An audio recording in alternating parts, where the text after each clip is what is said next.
Dizem que o defeito do malandro é achar que só a mãe dele faz filho esperto. Literalmente embriagado de vaidade, com os apelos do mercado financeiro e da Rede Globo, que enxergam no Tarcísio o menino de ouro para renovar a sua tentativa desde 89 de emplacar um novo Collor. Tarcísio de Freitas segue naquele melhor estilo de achar que pode enrolar todo mundo. Pois é, um dia ele vai em Copacabana, vai em podcasts ao lado de Bolsonaro, sempre naquela tática de bajular, concordar com o ex-chefe, e no outro dia ele vai para os empresários e manda real como se o Bolsonaro não estivesse ouvindo, dizendo que políticos do passado têm que ficar no passado e descartados. Pois é. Nada pior para um sujeito que precisa do Bolsonaro para ter um mínimo de condições numa disputa eleitoral. Afinal, sem Bolsonaro, o Tarcísio não teria nunca virado ministro, quiçá governador. Porque se tem uma característica que fez com que Tarcísio de Freitas, um homem com tão poucos predicados, chegasse do nada a virar governador do estado de São Paulo, é uma capacidade muito maquiavélica de saber-se estar sempre próximo dos poderosos, sempre muito solícito, muito atencioso, sempre de boca fechada para passar no seu silêncio a imagem de um sábio e principalmente para encantar como música os ouvidos desses poderosos, ser sempre aquele que concorda com tudo, sempre aquele que quando dá uma contribuição é sempre para valorizar as ideias mirabolantes dos seus chefes, como ele fez o tempo todo com o Bolsonaro, e o Bolsonaro retribuiu ele tanto transformando ele em ministro, como dando protagonismo e ainda indicando esse verdadeiro poste para virar governador do estado de São Paulo. E agora, Tarcísio parece acreditar que tem luz própria, que não é mais um poste que depende de luz que vem de fora, está se achando um sol. Pois é, Tarcísio, a única coisa que você está conseguindo de proximidade com o sol é a silhueta conquistada a partir de muito McDonald's e muito refrigerante, porque está muito longe. E basta ver as suas declarações que enterram qualquer possibilidade de chance de uma candidatura no Brasil, como por exemplo você declarar como música aos ouvidos dos financiadores de campanha da Faria Lima, que representam do eleitorado 0,0001, de que você é totalmente contra a isenção do imposto de renda para quem ganha até R$5.000, que isso é um absurdo, que as pessoas têm que continuar pagando imposto e que os ricos, coitadinhos, não podem ser penalizados. Pois é, nada mais sacrílego. Outra coisa, então, começar a defender que o Brasil precisa de um plano no padrão Milei. Pois é, imagina quando os brasileiros descobrirem qual é o padrão Milei,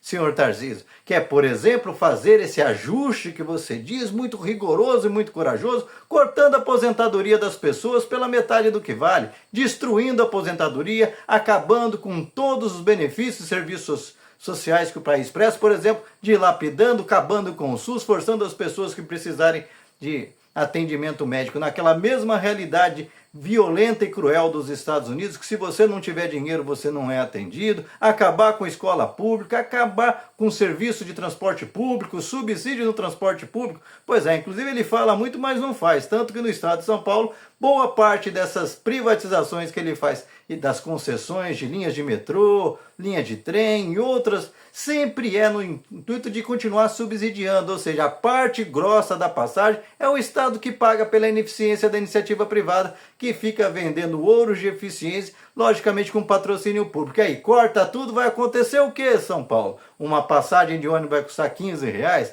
Pois é, Tarcísio de Freitas. Você pode falar muito, mas na prática isso não cola. Vai acabar com o Plano Safra também? Ou é mais uma política de subsídio do governo, que é fundamental para que o Brasil continue crescendo, exportando e gerando desenvolvimento nas suas fronteiras agrícolas, suas fronteiras comerciais com o mundo? Mas para piorar, além disso, ele ainda se queima com o Bolsonaro. Pois é, envaidecido com o apoio da Faria Lima, e certo que Bolsonaro deve ir em cana e não está fazendo muito esforço para evitar isso aí não, apesar de no discurso, na retórica, falar que o Bolsonaro, que ele está com o Bolsonaro até debaixo d'água, na prática ele vai na Faria Lima e fala que a política precisa se renovar, que político antigo já é bananeira, que já deu cacho, já deu o que tinha que dar. E adivinha quem é o político antigo que já deu o que tinha que dar? Pois é, Jair Bolsonaro, que insiste em manter uma candidatura mesmo inelegível. Portanto, Bolsonaro não é bobo, inclusive já mandou recado. Já disse que o Tarcísio é bom, mas não é excepcional, é um político como qualquer outro. Ou seja,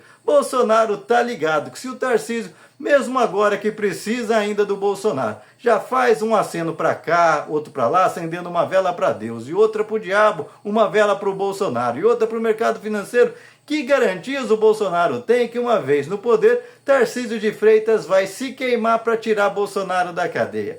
Pois é, o Bolsonaro não é bobo, não vai arriscar suas fichas num cara que fala para ele uma coisa de manhã e de noite está sentado com a Rede Globo, está sentado com o mercado financeiro, falando que a gente tem que se livrar dos velhos políticos. Aliás, Tarcísio também deveria, em sua vaidade, dar uma olhada na história, porque o estado de São Paulo não consegue emplacar governadores há mais de 100 anos. E toda eleição sempre tem um governador de São Paulo sendo mordido pela mosquinha da vaidade tentando. O próprio Alckmin tentou, já quebrou a cara, todos os Serra, enfim, todo governador de São Paulo tenta, porque está na principal governo do país, de estadual do país, acha que tem chances e vai lá e quebra a cara. Portanto, Tarcísio, vai lá, mostra com sua arrogância, mostra para o povo que você quer aumentar imposto no lombo do povo para que os ricos fiquem cada vez mais ricos para ver aonde você vai parar. O último que tentou isso, inclusive, como eu disse, foram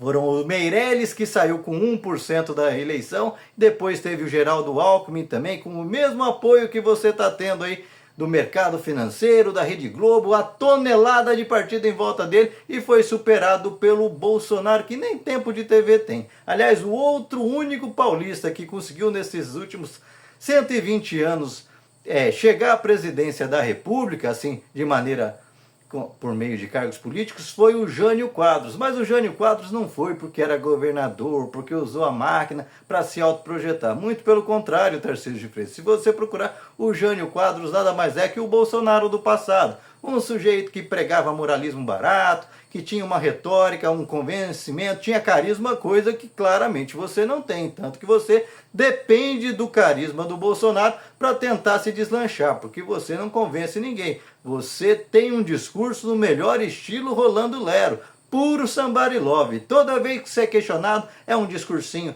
tecnocrático daqui, outro dali, que roda, roda, roda, e qualquer um que entende minimamente do riscado sabe que você só está falando lorota, que não para em pé. Entretanto, talvez convença a gente ignorante que quando você faz esse embromation, dá a impressão que você está sabendo o que você está falando. Entretanto, na eleição, o paulista já vai estar pagando uma conta cada vez mais salgada de água, vai estar sofrendo cada vez mais no metrô, vai estar cansado de praças e mais praças de pedágios que você está liberando à torto e direito no estado de São Paulo nas suas concessões públicas, sempre drenando recursos públicos para o bolso da especulação privada, iniciativa privada. Portanto, mais do que natural que os ricos estejam encantados com você e estejam inclusive te dando corda, porque quanto mais corda dá para sua vaidade, mais patrimônio do estado de São Paulo você entrega a preço de banana para eles, na esperança de que lá na frente eles vão te retribuir. Pois é, eles não retribuem nada. Se você tivesse um pouquinho de humildade, já teria descoberto que se tivesse mantido calado como sempre fez, e isso te fez chegar a virar governador do estado de São Paulo, você poderia até ter algum sucesso, mas foi começar a querer abrir a boca, né, Tarcísio? E aí, Bolsonaro já está esperto, o povo já está esperto, e você, se sair candidato, vai ficar mais ou menos do tamanho que ficou o Alckmin quando o Bolsonaro saiu candidato em 2018. Pode até começar lá em cima, mas vai derreter, porque você não tem substância para segurar, Tarcísio. Quando o povo saber a desgraça que você está fazendo em São Paulo, no Brasil inteiro, vão te rechaçar para o lixo da história. E você, surpreso em ver que o Tarcísio de Freitas resolveu botar a cara e mostrar sua cara, e até o Bolsonaro já sacou e está esperto com ele? Deixa aqui seu comentário. Se inscreva no canal, senta o dedo para compartilhar, não esquece de deixar seu like, salve esse vídeo. E esse aqui é o tipo de coisa que a Globo fabrica. Gente que não tem o menor pudor de querer entregar o Brasil inteiro para interesse estrangeiro, para o interesse do mercado financeiro e o povo que pague a conta. Tanto que está aí enchendo a boca para falar que é um absurdo o povo ter isenção de imposto de renda até 5 mil, desde depois que ele estava do lado do Bolsonaro, que propôs isso, nunca cumpriu, e do Lula, que prometeu, cumpriu, e o Brasil está crescendo economicamente. Coisa que quando eles vinham com esse discursinho de austeridade quebrar. Aliás, o exemplo dele, o Milei, está levando a Argentina à bancarrota, recessão, enquanto o Brasil cresce a 3,5% ao